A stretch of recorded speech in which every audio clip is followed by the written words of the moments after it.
Hello বন্ধুরা, আজকে আমি চলে এসেছি সত্য সাহার জমিদার বাড়িতে। এই জমিদার বাড়িটি 1890 সালে নির্মাণ করা হয়, আর এই জমিদার বাড়িতেই বিশিষ্ট সুরকার এবং সঙ্গীত পরিচালক সত্য সাহা জন্মগ্রহণ করেন। আজকে আমি আপনাদের এই জমিদার বাড়ির ভিতরে সব কিছু আপনাদের দেখানোর চেষ্টা করব। আর এখানে আপনারা কীভাবে আসবেন এবং এটা কোথায় অবস্থান, আমি সব কিছু এই ভিডিওর ভিতরে আমি এক্সপ্লেন করব।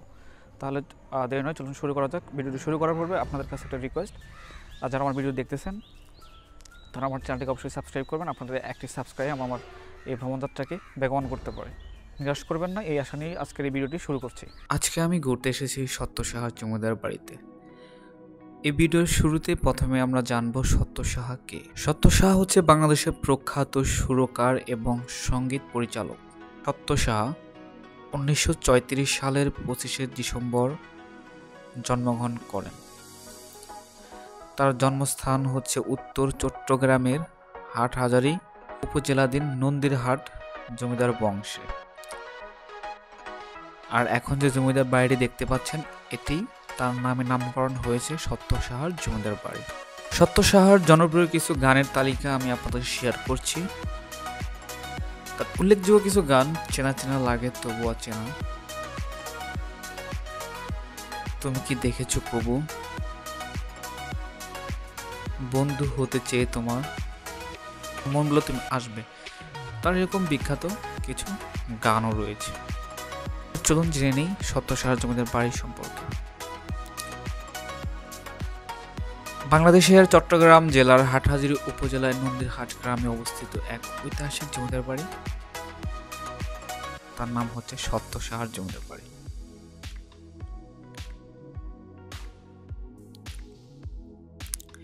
এই জমিদার বাড়ির নির্মাণ কাজ শুরু হয়েছিল 1890 সালে এবং নির্মাণ কাজ শেষ হয়েছিল 1947 সালে।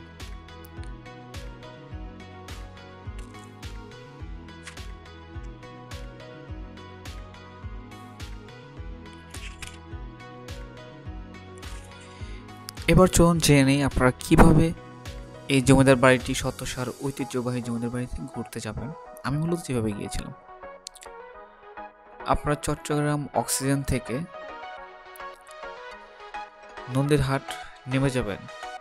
নেমে যাওয়ার পরে ওখানে আপনি যে কাউকে দেখিয়ে দিলে আপনার হাতের বাম পাশে, অর্থাৎ পশ্চিম দিকে একটি রাস্তা চলে গেছে। ওখানে কাউকে জিজ্ঞেস করলে আপনাকে দেখিয়ে দিবে কোন রাস্তা যেতে হবে। আপনি চাইলে নন্দীরহাট থেকে হেঁটে যেতে পারবেন। আমি গিয়েছিলাম আমার সাইকেল দিয়ে। আর সেক্ষেত্রে অক্সিজেন থেকে আপনার সিএনজি ভাড়া মেবি 15 টাকা নেবে।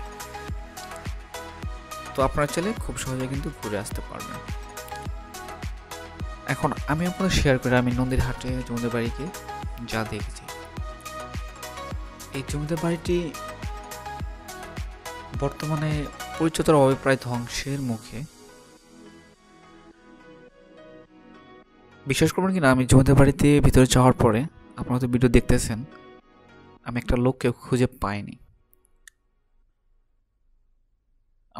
আমার কাছে অনেক ভূতুরে মনে হয়েছে। ভিতরে একটা মন্দির রয়েছে, আশেপাশে নির্জম, মানে আর রাস্তার কারণে হয়তো গাড়িও যাচ্ছে, এটার আওয়াজটা পেতাম, কিন্তু ভিতরে আমি কারো দেখা পাইনি। আমি যখন প্রথম গেলাম জমিদার বাড়ির ওখানে, তখন দেখতে পেলাম একজন জমিদার বাড়ি ঢোকার পূর্বে পাশেই তো আর কি সুন্দর একটা দিঘি, মানে পুকুর,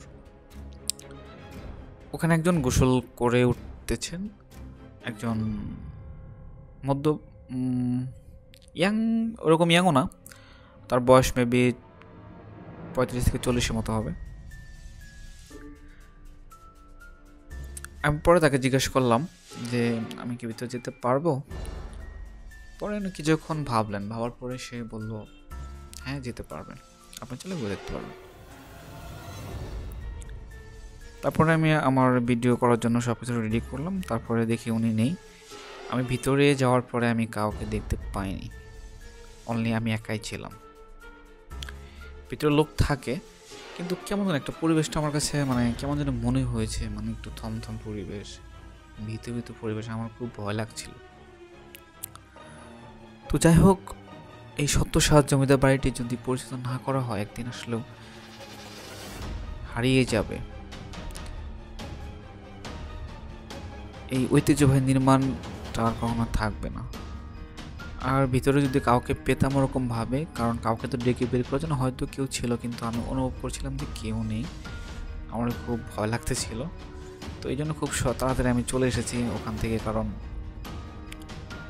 জায়গাটা মানে আমার চারপাশে একমাত্র রাস্তায় গাড়ি চলছে, আর কোনো লোকজন নেই, আমি একা ছিলাম বিদে চলে আসা হয়েছে আমার। তো আপনারা যদি যখন যাবেন অবশ্যই বন্ধু বান্ধবদের নিয়ে যাবেন, একা যাওয়ার দরকার নেই, কারণ খুব একটা সুবিধার মনে হয়নি জায়গাটা আমার। এক কথায় বলতে পারেন যে একটা ভূতের পরিবেশ টাইপের